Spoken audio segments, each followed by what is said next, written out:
안녕하십니까, 책돌입니다.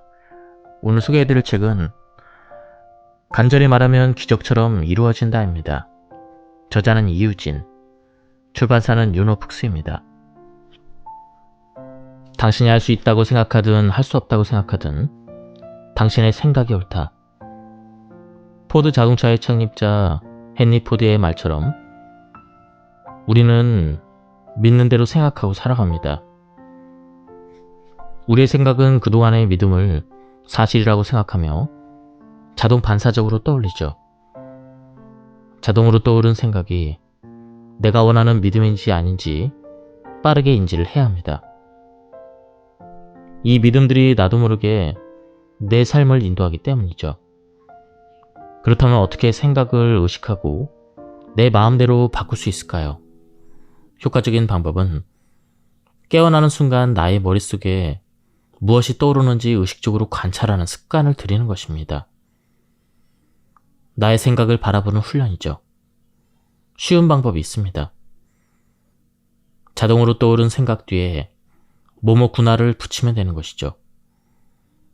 아침에 눈 떴을 때 또 월요일이네, 피곤해, 이런 생각이 떠오르면 그 생각에 휩쓸리지 않고 관찰하는 것입니다. 피곤하다는 생각이 들었구나. 지금 내 마음에 부정적인 생각이 떠올랐구나. 관찰 뒤에는 의식적인 선택이 따라와야 합니다. 자동으로 떠오른 생각을 그대로 받아들이지 않고 다른 생각으로 대체하는 것이죠. 오늘은 새로운 시작의 날이다. 지금 이 순간 살아있다는 것에 감사하자. 처음에는 생각을 전하는 것이 어색하고 자기적으로 느껴질 수가 있습니다. 오른손잡이가 왼손으로 글자를 쓸 때처럼 불편할 수도 있는 것이죠. 내가 선택한 생각이 현실이 됩니다. 나를 찾아온 사람 중 만성 불안증에 시달린 분이 있었습니다. 그분은 아침에 눈을 뜨자마자 부정적인 생각이 들었다고 합니다. 오늘도 실수하면 어쩌지? 일이 잘 안 풀리면 어떡하지? 수강생에게 미션을 드렸습니다. 침대 옆에 오늘 하루 최선을 다할 뿐이다. 이런 말을 붙여놓고 매일 아침 3번씩 읽기로 했습니다. 처음에는 형식적인 행동으로 느껴진다고 했지만 놀랍게도 한 달이 지나자 아침의 불안감이 체감될 정도로 줄어들었습니다. 3개월 후에는 아침에 눈을 뜨면 오늘도 할 수 있다라는 생각이 먼저 떠오른다며 놀라워했습니다. 아침에 생각을 바꾸는데 의식적인 재구성은 매우 효과적입니다. 우리가 인식하는 현실은 뇌가 만들어낸 일종의 해석입니다. 한 연구에 따르면 스트레스를 받는 업무 상황을 도전으로 재해석한 그룹과 위협으로 재해석한 그룹은 심장박동과 혈압, 심지어 실제 수행 능력까지 완전히 다른 결과를 보였습니다. 오늘부터 눈을 뜨는 순간 자동으로 떠오르는 생각을 관찰하고 의식적으로 긍정의 씨앗을 심어봅시다. 처음에는 어색할지라도 그 작은 선택이 당신의 하루를, 나아가 인생을 바꾸는 첫걸음이 될 것입니다. 아침의 긍정이 하루를 결정하고 하루하루의 선택이 당신의 인생을 결정합니다. 나를 무너뜨리는 것은 현실이 아니라 해석입니다. 위기를 기회로 바꾼 자수성가 기업가의 역발상. 영업사원 2사람이 하루에 10번을 거절당했습니다. 2사람은 각각 다음과 같이 해석했죠. 나는 영업에 소질이 없어. 이 일은 나에게 맞지 않아. 10번의 거절은 성공에 더 가까워졌다는 의미야. 통계적으로 보통 15번의 거절 후에 한 번의 성공이 온다고 하니 이제 5번만 더 도전하면 성공할 가능성이 더 높아. 10번의 거절이라는 사실은 같지만 해석에 따라 완전히 다른 현실이 되는 것이죠. 웅진그룹 윤석금 회장의 이야기는 말과 생각이 어떻게 현실을 창조하는지 보여줍니다. 우리나라의 대표적인 자수성가형 기업가인 윤석금 회장의 성공 뒤에는 말의 힘에 대한 깊은 이해가 있습니다. 1970년대 초 그는 단돈 300만 원으로 작은 문구점을 시작했습니다. 사업 초기에 큰 어려움을 겪었고 여러 차례 실패를 경험했죠. 특히 생수 사업에 뛰어들었을 때는 주변에 많은 사람이 물을 어떻게 돈 받고 팔겠냐며 비웃었습니다. 하지만 위기 상황에서도 윤 회장은 결코 부정적인 말을 하지 않았습니다. 매출이 저조해도 지금은 조금 어렵지만 곧 나아질 거야 이렇게 말했고, 직원들에게도 항상 우리는 반드시 성공할 것이라는 확신에 찬 말을 했습니다. 특히 그는 안 된다, 못한다라는 말을 절대로 사용하지 않는 것으로 유명했죠. 윤 회장이 맞은 가장 큰 위기는 1998년 IMF 외환위기 때였습니다. 당시 많은 기업이 문을 닫고 있었고 웅진도 부도 위기에 처했죠. 임원들조차 이제 어렵겠습니다라고 말하기 시작했을 때 윤 회장은 긍정적인 말로 직원들의 사기를 북돋아 주었죠. 지금이 바로 기회이다. 다른 기업들이 물러설 때 우리는 더 과감하게 나아가자. 우리는 반드시 이겨낼 것이다. 실제로 웅진은 외환위기를 오히려 성장의 기회로 삼았습니다.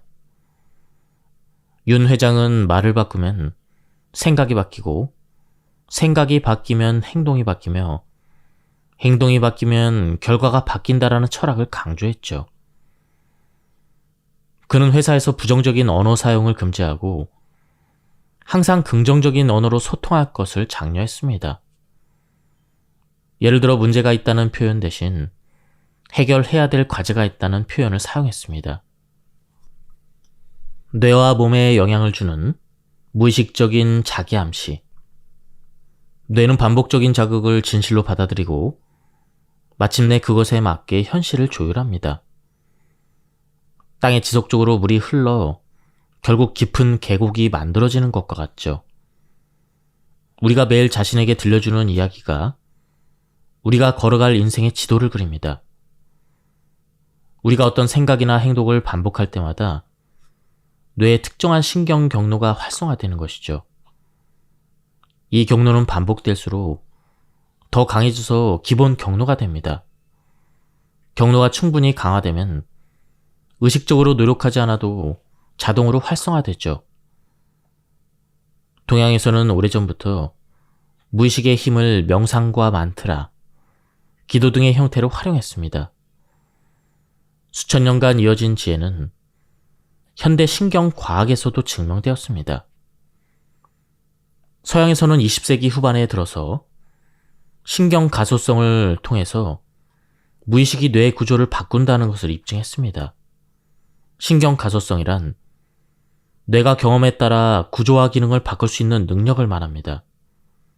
현대 과학자들은 성인의 뇌는 고정되어서 변화할 수 없다고 믿었지만 이제 우리는 뇌가 평생 변화하고 적응할 수 있다는 것을 알고 있습니다.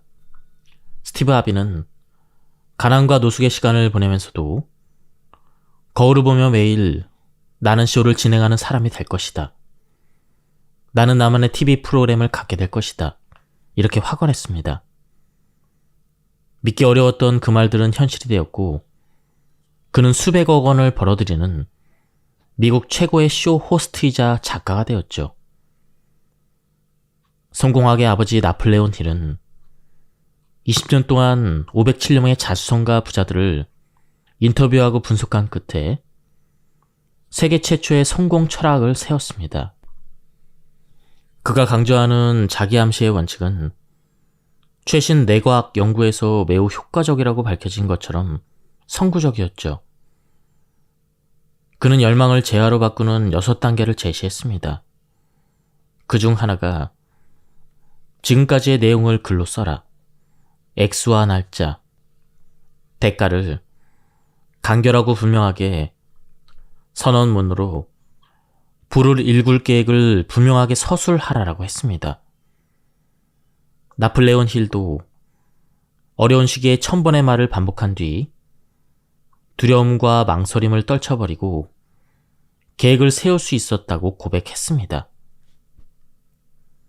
눈에 보이는 재능이나 배경이 아니라 자신이 믿는 말의 힘이 더 강력합니다. 지금 가진 게 없더라도 괜찮습니다.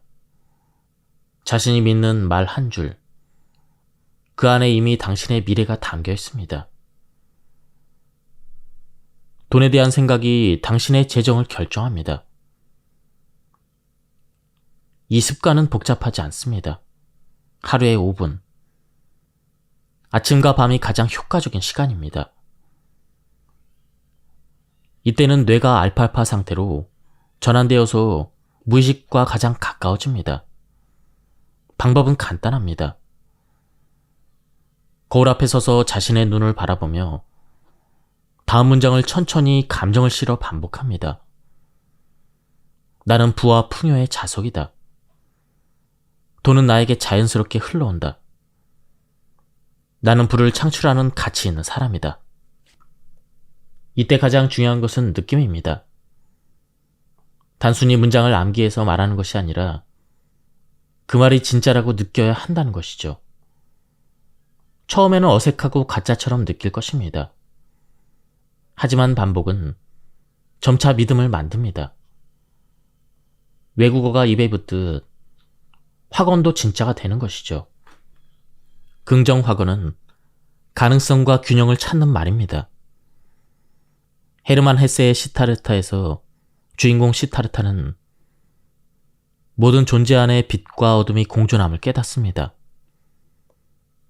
그가 강을 보며 얻은 통찰력은 우리도 가질 수가 있습니다.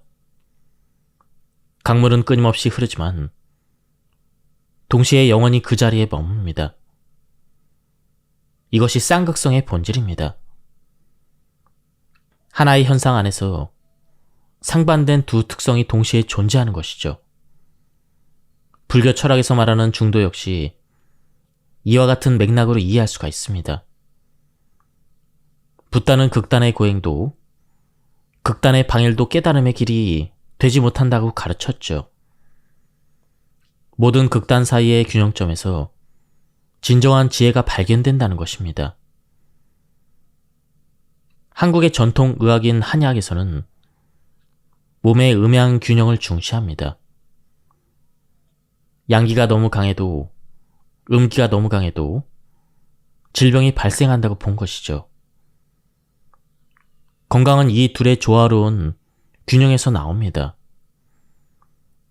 우리의 생각과 감정도 마찬가지로 지나친 긍정도, 지나친 부정도 건전하지 않습니다. 적절한 균형을 유지하는 것이 중요합니다. 긍정 확언 역시 맹목적인 긍정도 무력한 부정도 아닌 균형 잡힌 인식에서 시작돼야 합니다.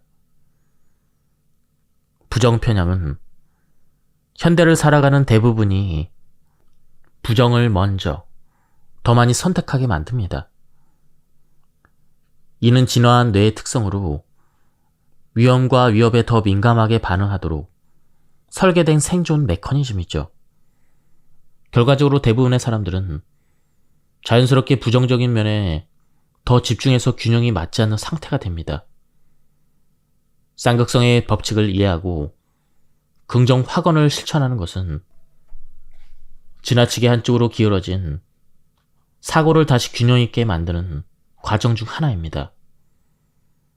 현대인에게 긍정 확언이 필요한 이유는 맹목적인 낙관주의를 위해서가 아니라 과도하게 형성된 부정 편향을 중화해서 더 균형 잡힌 시각을 갖기 위함입니다. 쌍극성의 법칙을 알고 난 후에는 인생에 나쁘다고 생각하는 일이 벌어져도 그 생각의 반대편을 찾습니다. 실패자라는 단어가 존재한다면 그 반대에는 반드시 성공자라는 가능성도 존재합니다. 더 깊이 들여다보니 실패 속에도 성공의 씨앗이 숨겨져 있죠. 실패라고 생각했던 일에서 배운 교훈들이 다음 도전에서 빛을 발하는 것입니다. 나는 실패를 통해 성장하고 있다라는 깨달음이 나는 실패자다라는 부정적 믿음을 대체하면서 인생이 변화했습니다. 쌍극성을 이해하면 부정적 생각이 들 때마다 그것의 반대편을 찾아볼 수가 있습니다. 나는 능력이 없다라는 생각이 들면 내 안에는 아직 발견되지 않은 능력이 있다라는 가능성을 인식할 수가 있습니다. 이미 너무 늦었다라는 절망감이 들면 모든 순간이 새로운 시작의 기회다라는 희망을 찾을 수가 있습니다. 마음속에 떠오르는 부정적인 생각에 사로잡힐 때 그 생각의 정확히 반대편에 무엇이 있는지 탐색해 보는 것이 도움이 됩니다. 이때 중요한 점은 부정적인 생각을 억압하지 않고 긍정적인 생각을 억지로 만들어내지도 않는 것입니다. 이 두 가지 생각이 동시에 존재할 수 있음을 인정하는 태도가 필요합니다. 인간의 내면에는 이미 모든 가능성이 존재합니다. 빛과 어둠, 약함과 강함, 두려움과 용기가 공존하고 있는 것이죠. 긍정 확언을 하는 것은 단순히 빛만 선택하는 것이 아닙니다. 이 모든 요소의 조화를 인정하고 활용하는 지혜를 기르는 과정입니다. 부정적인 생각과 적대적인 관계를 맺기보다는 그것을 인생의 일부로 받아들이는 것이 중요한 것이죠.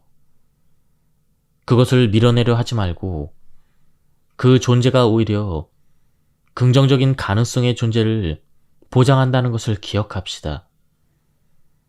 인생의 진정한 균형은 극단을 피하는 데 있지 않습니다. 오히려 양극단을 모두 경험하고 이해하면서도 그 중심에서 흔들리지 않는 평정심을 유지하는 것이죠.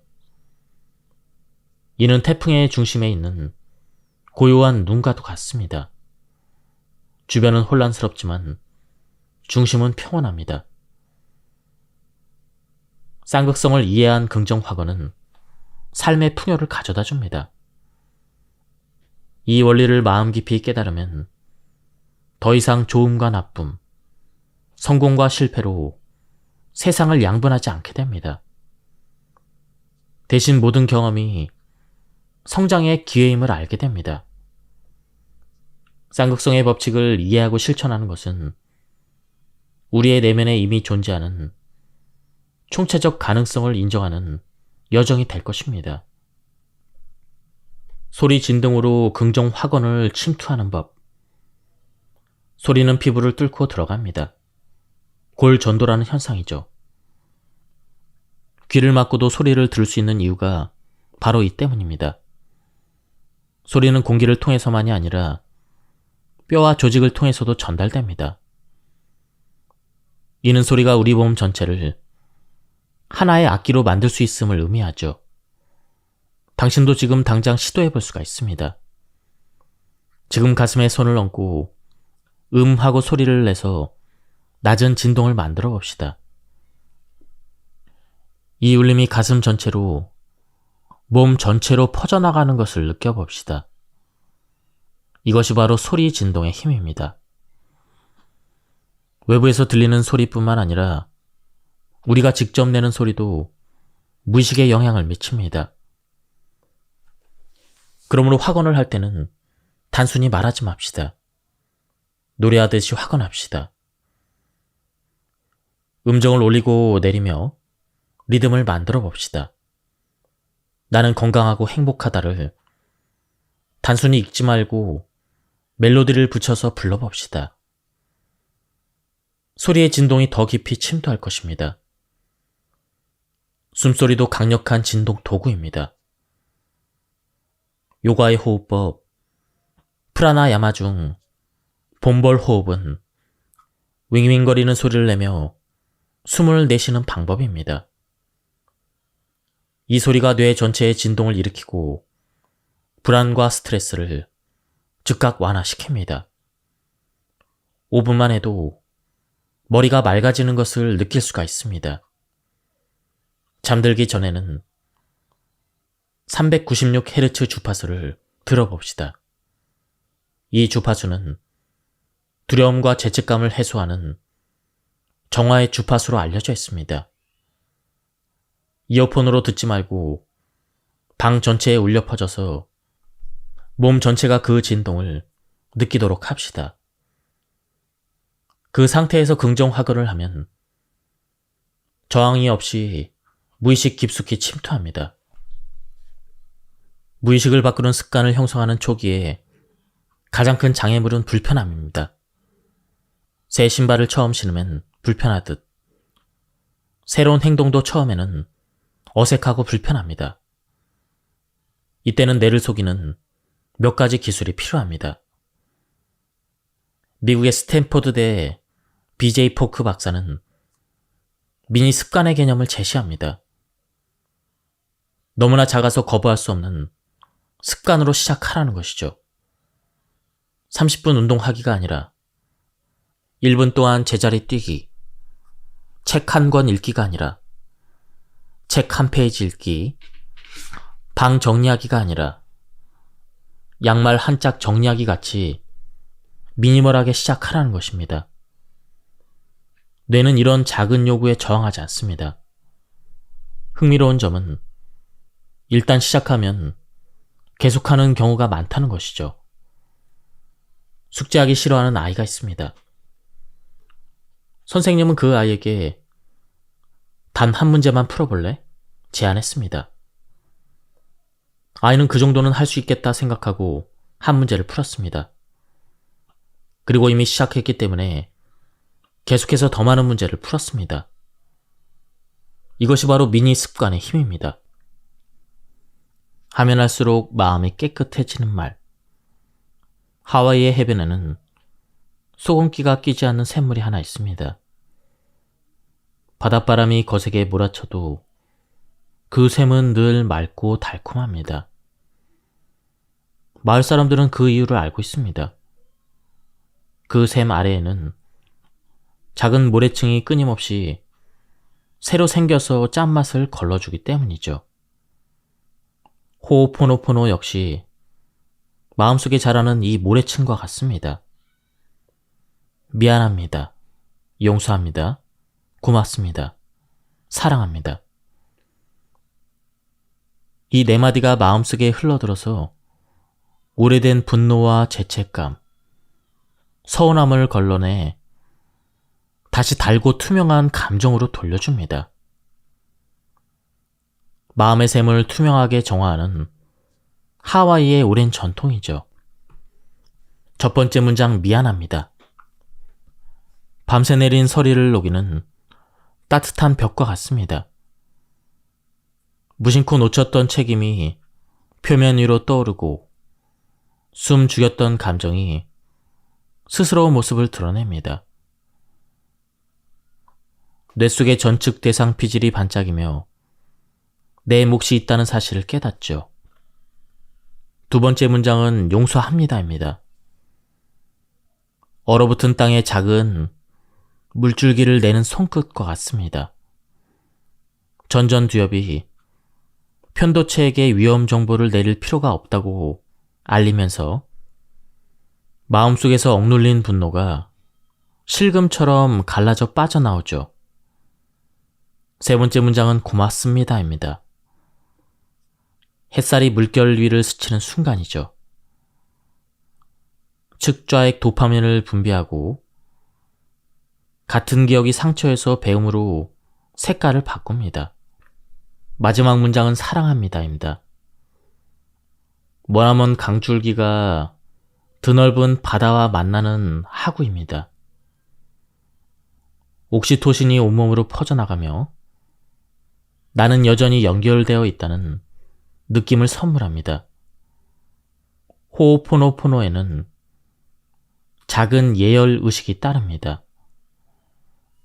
4초 동안 숨을 깊이 들이쉬고 6초 동안 길게 내쉬는 호흡을 3번 반복하면 뇌파가 긴장의 베타타에서 이완의 세타파로 자연스럽게 옮겨가죠.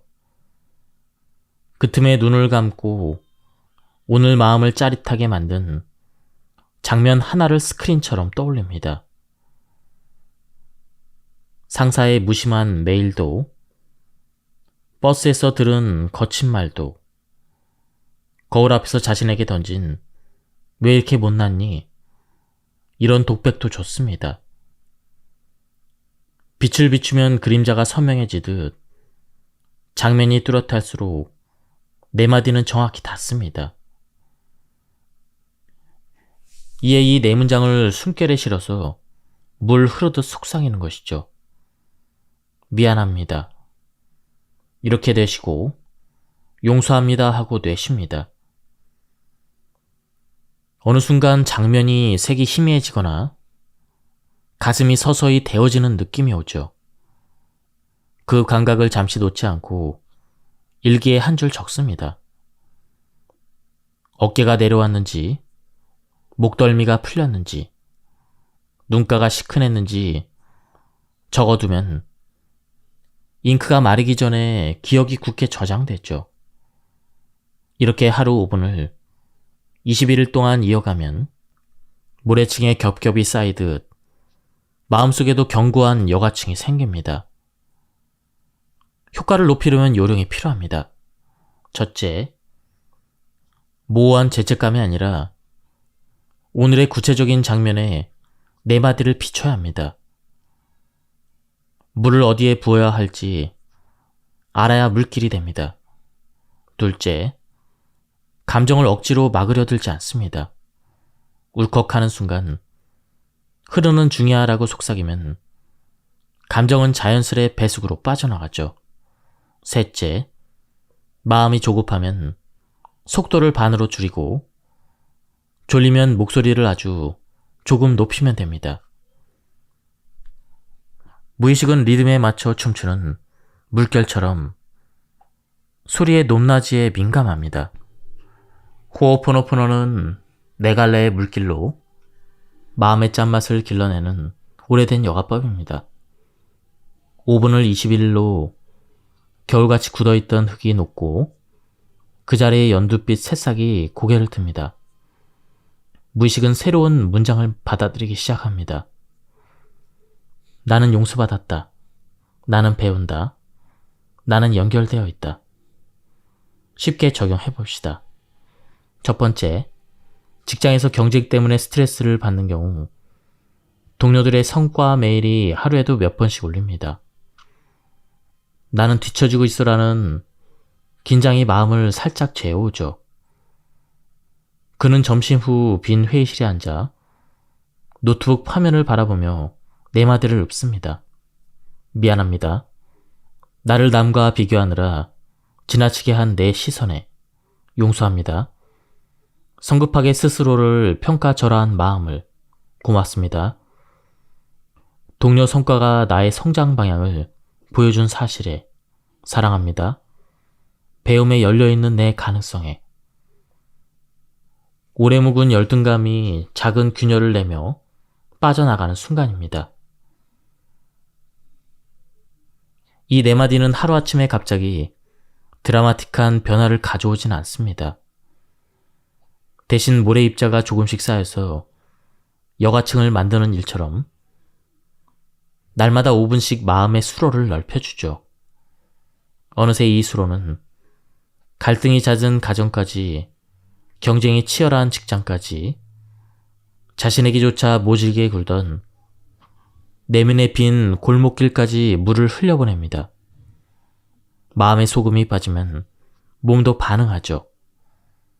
수면이 깊어지고 호흡이 부드러워지며 하루를 통과하는 심장 고동이 규칙을 되찾습니다. 내 마디를 속삭이는 사람은 타인의 미소와 실수에도 더 빠르게 괜찮아 라는 시선을 보냈죠. 모래층을 통과한 물이 달콤하듯 정화된 감정은 나와의 관계, 타인과의 관계를 편안하게 안아줍니다. 지금까지 이 책에 대한 리뷰를 모두 마쳤습니다. 오늘은 여기서 마치도록 하겠습니다. 감사합니다.